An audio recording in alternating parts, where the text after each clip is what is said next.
อยู่สองคนนี่บ่น้องน่ะโดยพ่อแม่ได้ฉันพ่อแม่ไปหาเงินเอ้าเนาะ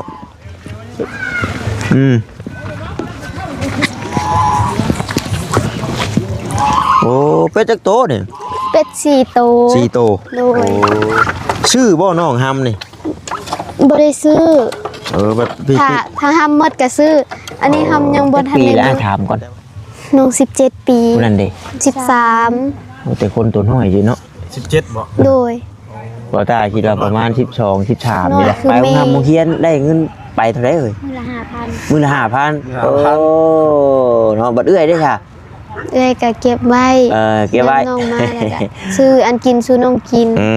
ซื้อไข่ซื้อมีบางมื้อก็ถามน้องว่าสิกินยังมื้อนี้กินมีบ่ถ้ากินมีแล้วก็กินมีนำกัน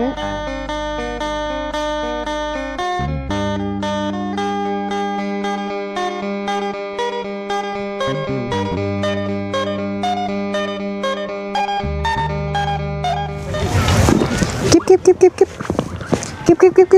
ก็บโอ้โหแสดงว่าน้องเพิ่นจะเพิ่นได้เกลือเป็ดได้เนาะเก็บนะเริ่มยากแล้วพี่น้องเนาะเอาพี่น้องเลยเนาะตอนนี้ก็ถือว่าคอยคำลงแรงแหละเนาะก็มาเคสใหม่พี่น้องเลยมื้อนี้เนาะน้องเพิ่นก็อยู่กัน2 คนว่าซั่นทางบอต้าเองก็บ่เคยมาจากเถื่อเนาะพี่น้องหางมาเถื่อแรกพี่น้องเลยก็สิพาพ่อแม่พี่น้อง FC เนาะเข้าไปฮู้จักพร้อมๆกันนี่แหละเนาะว่าน้องเพิ่นชื่อเสียงเลี้ยงน้ำจังใดพี่น้องเนาะอยู่จังใดคือว่าได้อยู่2 คนพ่อแม่ไปใช้พี่น้องเลยเนาะแนมเบิ่งเสาเฮือนเสาซ่านคือว่าจุนชื่อจุนเทินอยู่ไม่เฮ็ดเฮือนเฮ็ดซ่านคือว่ากองอยู่เนาะแต่ว่าแนมเบิ่งน้องเพิ่นก็คือว่าหน้าบ่ซื่นบ่บานปานใดพี่น้องเลยเนาะคือว่าโศกเศร้าเงาหงอยอยู่แต่ว่ามื้อนี้ก็มากันหลายคนได้พี่น้องเนาะถือว่าเกือบจะครบทีมงานพุ่นแหละพี่น้องเนาะเขาอ้ายเพิ่นก็ได้เบาลี่ลุงเฮิมเบาเสียงน้อยพี่น้องเนาะเบาเหย้าเบาตูนเบาบุญพี่น้องเนาะ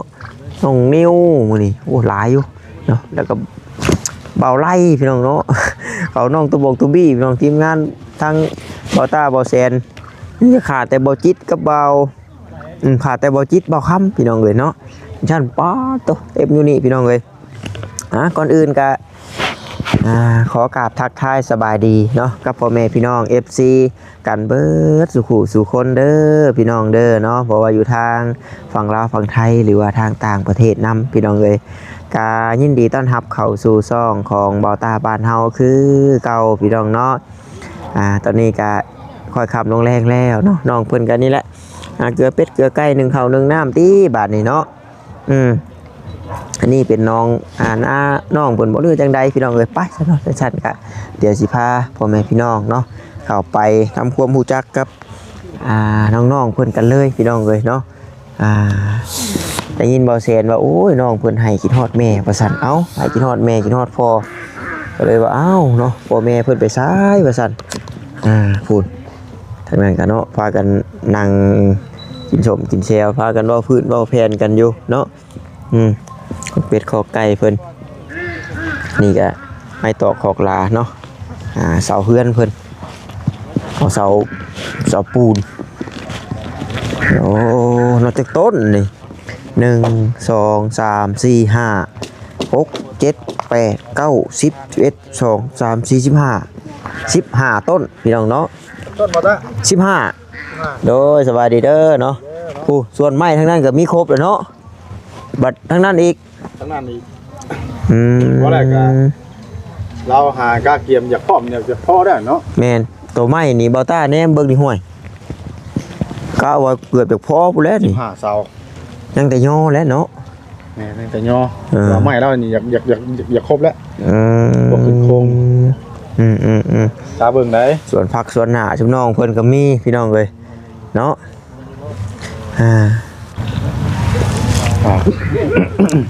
บัดแนมเบิ่งทางคือว่านี่เนาะ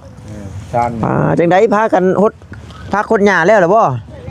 เป็ดได้จ้ะ เนาะ น้องหยังก็ น้องควันเจ้าได้จ้ะ ไอ้ขออนุญาต น้อง โด อ้อย น้องอ้อ น้องอ้อ โดย ไม่โบเซนทำได้นี่เบิ้งตกน้ำต๊อบเลยเพื่อนน้องควันน้องอ้อ โดย บาบุญเผยบาต้านั่นไงที่ว่าไปมาเพื่อน แล้วอยู่สองคนอยู่ เป็ดไปท่านได้เกลือเอาจังท่านผู้หนึงไปเกลือเป็ดน้ำอ้ายก่อนก็ได้ก่อนเผยนี่ก่อนก็ได้เนาะเกลือมันก่อนมันหิวแล้ว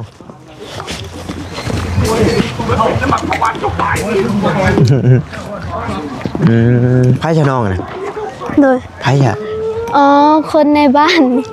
เขากินเหล้าเมาแล้วเขาก็เป็นแบบนี้ โอ้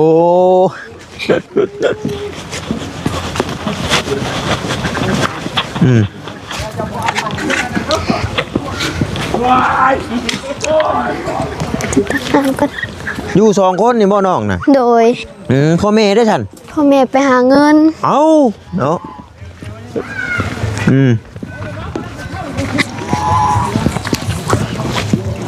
โอ้เป็ดจักโตเนี่ย เป็ด4 โต 4 โต โดย โอ้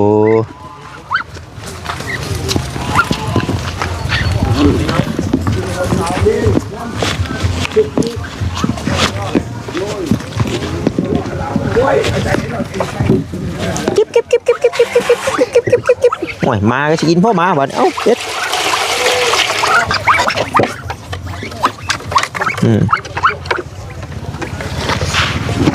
มาเพิ่นก็ชามหมาเนาะใช้ห้ำก็ทั้งหลายแท้บ่น่ะโอ้ มา5 โต ชื่อบ่น้องห้ำนี่ บ่ได้ซื้อ แบบพี่ ถ้าห้ามหมดก็ซื้อ อันนี้ห้ามยังบ่ทันได้หมด แต่ว่าส่วนหลายได้สีเข้าเจ้าของ โดย โอ้อ่านไว้บัดนี้เนาะ โดย น่ะเรียบร้อยเท่านี้ โดย เข้าได้ฉัน เขาบ่ได้นึ่ง เข้าไว้นึงยันว่าเข้าลงน้ำเป็ดไปฉัน เป็ดพ่อใหญ่ แต่ว่าเมย์กับพ่อนี่มันไปหาเงินเนาะ โดยไปหาเงิน ไปหาเงินเปิดมาไปฉันพูดแล้วไปนั่งน้ำกันพูดแล้วฉันเนาะ โดย แบบอันนี้พื้นเจ้าบ่นี่ โดยขอไปเอามาไว้ให้ก่อนสิไปเฮ็ดงานก่อนสิไปหาเงิน ท่วงเอาป้าบอยู่เลยนะ เริ่มพ่อเลยแหละเรามีแต่ว่าเพิ่นภาพมีแต่ ไหนมันนั่งใกล้ๆกันนี่ก็ได้เนาะเอา สื่อมาสอกสังกะสีแล้วยกเรียนอยู่ซ่านนี่แหละมันบ่พอเนาะ แม่น ว่าเครื่องไม้เพิ่นสิพอแล้วมึง จังได๋เถอะอันพ่อเบิดแล้วบ่อันเป็นประเภทใหม่นี่ ยังบ่ฮู้ ยังบ่ฮู้ โดยโดย มาก็มานั่งเฮียงหลังคักแม่ดีดอก เอาเนาะมาบ่าวตาขออนุญาตมานั่งถามน้องเพิ่นก่อนพี่น้องเนาะเพราะว่าบ่าวตาก็หากำลังเข้ามามื้อนี้มื้อแรกพี่น้องเนาะก็ยังบ่ฮู้ดอกว่าเรื่องราวชีวิตของน้องๆเพิ่นแนวใดสินะแต่ว่าคือพ่อแม่เจ้าน่ะไปไทยเนาะไปไทยบ่ บ่ได้ไปไทย ไปเก็บกาแฟไปได้จักเดือนเลย ไปได้เดือนปลาย แล้วเจ้าอยู่2คนนี่บัดนี้ โดย โอ้ยบ่ย่านบ่ ย่านอยู่ ย่านอยู่ โดย แต่อดเอาเนาะ โดย คิดฮอดอยู่บ่พ่อแม่ คิดฮอด อยากให้มาอยู่บ่ อยากให้มา มาแต่ว่าเฮือนแล้วสิบ่แล้วเนาะ โดย เพิ่นก็ มันบ่มีอันเรื่องทาน แม่น โดย ว่าแล้วก็เฮ็ดให้เฮ็ดหน้าป้าไว้แล้วก็ไปให้ลูกๆอยู่เฮือนท่านะ โดย จักปีแล้วถามก่อน น้อง17 ปี ผู้นั้นเด้ 13 แต่คนตัวน้อยอยู่เนาะ 17บ่ โดย บ่ตาคิดว่าประมาณ12 13 น้อ นี่ ย แหละ คือแม่ แม่จะคนตัวน้อย โดย โอ้17แล้วเนาะมันแต่ว่าแน่เมืองน้องเพิ่นก็คือยังน้อยๆเด้ 12บ่ แม่น12 13ปีนี่พี่น้องเนาะเขาเฮียนนี่บ่ซะเนาะ บ่ได้เข้าแล้ว ออกแล้วเนาะ โดยออกแล้ว พากันเฮ็ดหยังล่ะบัดนี้ ค่ะถ้าน้องดูวันเสาร์วันอาทิตย์ก็น้องอยู่เพื่อน แล้วก็ ผู้เอื้อยก็ไปหาแนวขายมาขาย โอ้ เจ้าบ่ โดย แนวมาขาย โดย เนี่ยไข่มดแดง โดย มีไข่แล้วบ่เด่นจุ่ม มีแต่เริ่ม เบิ่ง เริ่มตื่น ไป แล้ว นำเด้อนั่นก็ยังความจำมันเต็มได้แต่ว่านี่ก็ยับเข้ามาอีกก็ได้ ขายก็เนี่ยเนาะมันทางไงเนี่ยเนาะ โดย เออ มันทางโค้ง ไม่กุ๊บเขียก็แล้วแต่ โดย ขายเบิดเนาะ โดย ได้บ่อันมื้อหนึง50 60จะไปหา ได้ ได้เนาะ โดย ได้อยู่น้องเพิ่นว่า มันหามซิปเนาะ นี่แหละหาเงินบ้านเฮา หาเนาะ แม่แล้วจังได๋ซะเรื่องเฮือนนี่พ่อแม่ได้เว้าสุพังอยู่บ่ว่ายังขาดเหลือยังมันแน่นี่ ยังหลายอย่างขาดปูนขาดกระเบื้อง เอ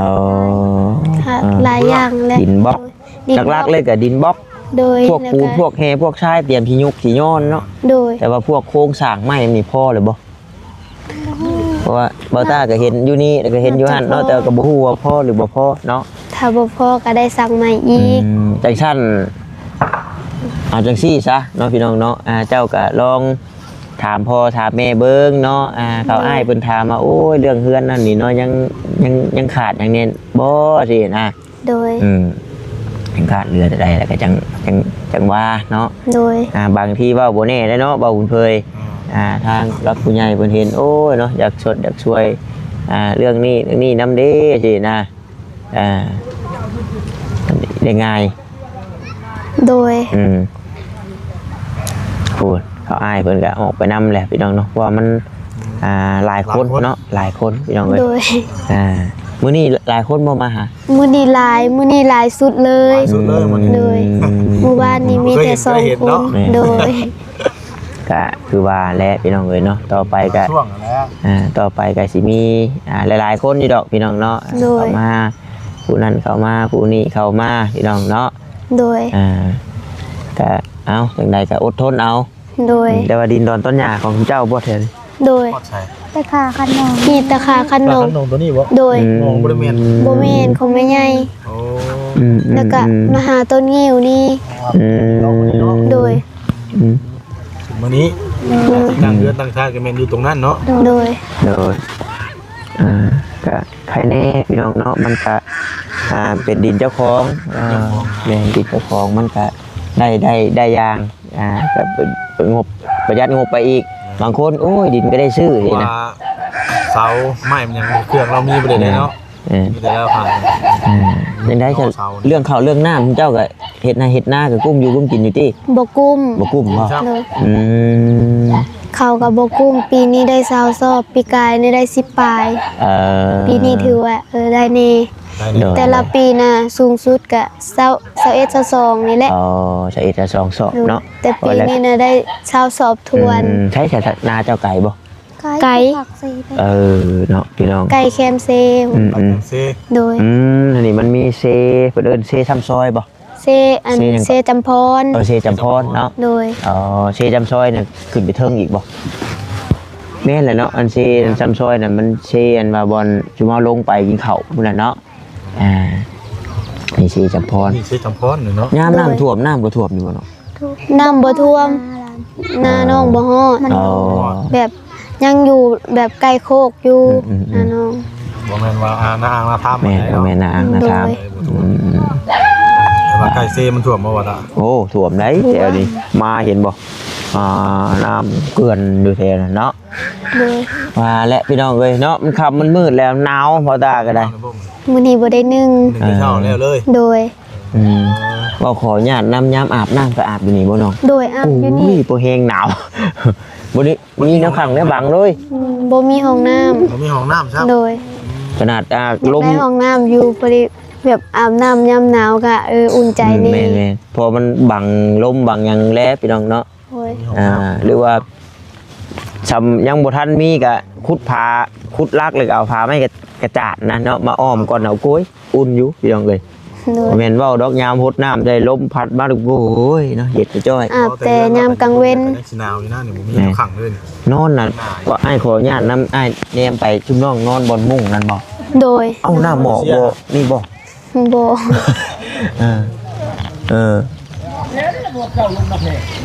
เพราะว่าเสียนั่นน่ะบึ้งๆอยู่แล้วพี่น้องเนาะเห็นอยู่พี่น้องเอ้ยแต่ว่าไฟฟ้านี่เข้าเรียบร้อยแล้วเนาะมีแล้ว ไฟ ผ้ากระตอน้ำไม่ใหญ่ลงมาขอต่อน้ำเพิ่น คือนี่แหละเจ้าต่อข้างๆเพิ่นมาบ่ โดย เออ แล้วก็จ่ายน้ำเพิ่นจ่ายกับพงคาภัยกับ อ่าๆๆ จ่ายจ่ายซอยเพิ่น เออเนาะบอต้าคิดว่าดึงไฟฟ้าเขามาเองแล้วสินะ ยังบ่มีของเป็นของตัวเอง ยังเนาะ โดยยัง พี่น้องเดี๋ยวสิหวนกล่องให้เบิกเนาะเพราะมันก็คือเห็นนั่นแหละฮะสภาพเรือนซานน้องเพิ่นพี่น้องเนาะพายุพายานะมันอยากมืดเลยในกล่องบอต้า ทำเลยเด้ ทำเลยโอ้เนาะโอ้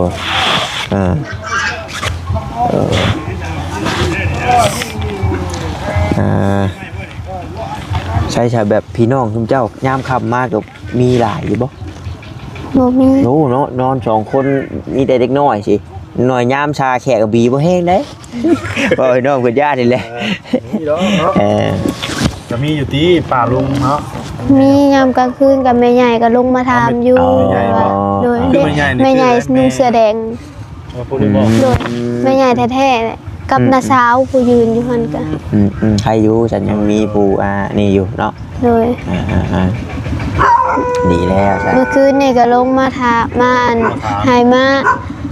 อันลงมาให้ดังไพ่มีน้ำตะลุงตารางไว้แล้วก็คืนนอน อยู่ภายไว้ โดย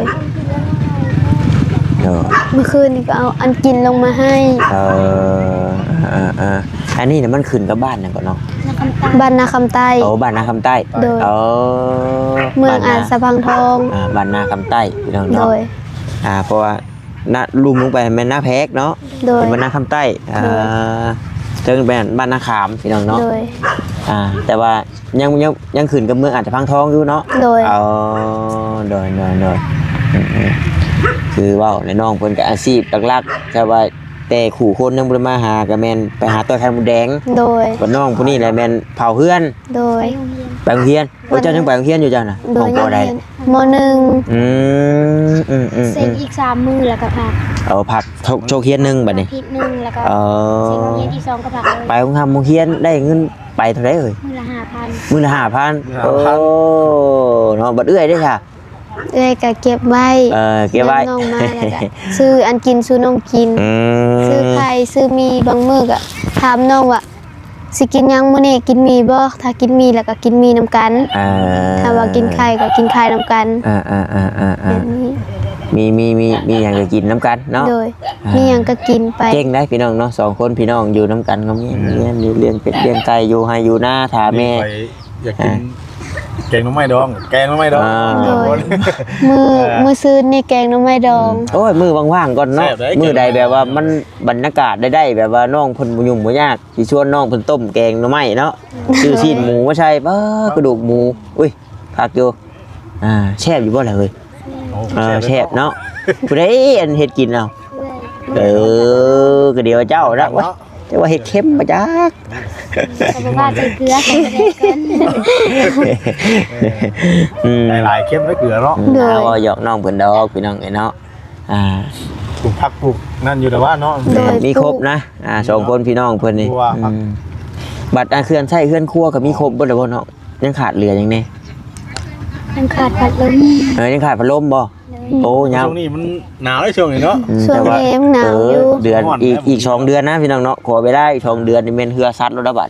เลย แต่ว่าโทรทัศน์มีเบิ่งแล้ว โทรทัศน์บ่มี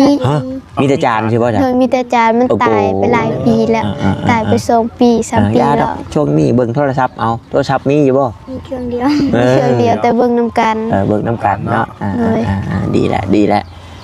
ไปโรงเรียนนี่เบิ่งเด้อโรงเรียนมันอยู่เขตใดก็แถวนี้เบิ่ง บ้านดงนาคามพุ่งโคก มีมาขามเนาะ โดย โอ้ เรียนโคก บอลโค้งอันเข้าบ้านหั่นขึ้นออกแล้วพี่น้องเนาะ ไปได้ก็ผ่านโรงเรียนอันประถมไปอีกแล้วก็ไปอีกแล้วเรียนแล้วก็ไปหาไปมัน โดยว่าแหละเนาะขี่รถไปอยู่ที่บริยางที่ โดยขี่รถ ไฟฟ้าป่ะ โดยไฟฟ้าก็ยืมเงินแม่ใหญ่ซื้อตอนนั้นยังบ่มีเงิน ยังติดหนี้เพิ่นอยู่บ่หั่น โดยยังติดหนี้อยู่แต่ก็ โอ้ บ่ฮู้ว่ายังติดหนี้เท่าใดผู้นี้แม่เป็นคน โอ้แม่เป็นคนซื้อให้ แทนโดย โดย แม่เป็นคนยืมนำแม่ใหญ่ ต้องยืมซื้อรถให้ลูกจักก่อน โดย ไปวันนี้ โดย ใส่กำลังเนาะ โดยหาใส่ลำหลัง เดือนหนึงเพิ่นได้เท่าใดก็ไปเก็บกาแฟ บ่ฮู้ ยังบ่ฮู้เนาะ โดย มีแต่ว่าคือไอ้เว้าแล้วโทรหาพ่อหาแม่ก็ถามเพิ่นเบิ่งเนาะเป็นจังได้เรื่องเฮือนเฮาเนาะมีหยังมันแน่แล้วสิเว้าบ่แน่เด้คือไอ้ว่าแล้วบางทีบัดอ้ายผู้นั้นมาอ้ายผู้นี้มาบัดถามยังเหลือยังแน่น้องว่ายังขาดเหลือยังว่าสินะ ได้เนาะ โดย แม่นๆนี่นะจังสบาย พาไปเด็กอยู่มันเข้าสนิมมาแล้ว ชื่อจักปีแล้วน้องนี่ 2 ปีปลาย โอ้วิธีช้ำกันแหละกับชาวบอต้านี่เบิ่งปลายจนเข้าขี้เมียงเลยเขาชาวบอต้ากับ2 ปีปลายกันแต่ว่าไม่อันนั้นมันน่ะบอต้าว่าอาจจะพอเลยแหละเครื่องเงินเป็นขาวเป็นหยังบ่เนาะเจี๊ยชงโมเดิร์นบ่ชงกระเทิบชงโมเดิร์นไม่แล้วนี่พ่อแหละแต่ว่าคือเราสิหาเงินแบบยกตั้งนี่แหละสร้างกันอย่างนี้แหละเนาะ โดยค่าสร้าง ฮู้อยู่บ่ค่าสร้างเท่าใด บ่ฮู้ บ่ฮู้แต่เขตบ้านอ้ายเนี่ยเขาเจ้าเอาตามต้นเสา โดย ตามต้นเสาป้าจะมันคำเลยผู้ดีแหละให้จุ่น้องหาน้ำแบบได้ซะเดี๋ยวอ้ายสิได้กลับก่อนเบิ่ง โดย มีเงินให้น้องเพิ่นไปโรงเรียนอยู่บ่เฮ้ยมื้ออื่นวันจันทร์บ่เฮ้ย โดย อากาศเนาะวันจันทร์มื้ออื่นว่าซั่นเนาะอ้ายก็มีบ่หลายดอกเดี๋ยวคนละใบ ขอบใจเด้อ โดย อยู่ดีมี ชื่ออยู่ที่ชื่อนี่ฮะ ดูที่ทำจักบ่ บ่ชื่อไอ้ชื่อต้าเนาะนี่บ่าวบุญเพย โดย น้อยชื่อว่ามีไผมานำเนกเนาะ ใจเด้ออยู่ดีมี พอได้ชื่อกินไปของเฮาเฮียนประหยัดต้นทุนไปอีกกันพี่น้องเอ้ย กินข้าวเที่ยงเนาะ ใจเด้อ โดยป้าจะมีแต่นั่นแหละน้องโดยสบายดีฉันโดย ดีเด้อจะมีแห้งเด้อลายมัน ฉันเนาะมาไอ้ขอแต่ไม่แหละคืนป้าพี่น้องเลยกลับก้อนบัดนี้เนาะมื้อหน้ามื้อไหนจังว่ากันไหมพี่น้องขอบมุกขอบใจละลายที่เขามาเบิ่งมาชมแล้วก็บ่กดข้ามโฆษณาเด้อพี่น้องเด้อถ้าคลิปนี้ขอกล่าวคำว่าสบายดีพี่น้องบ๊ายบาย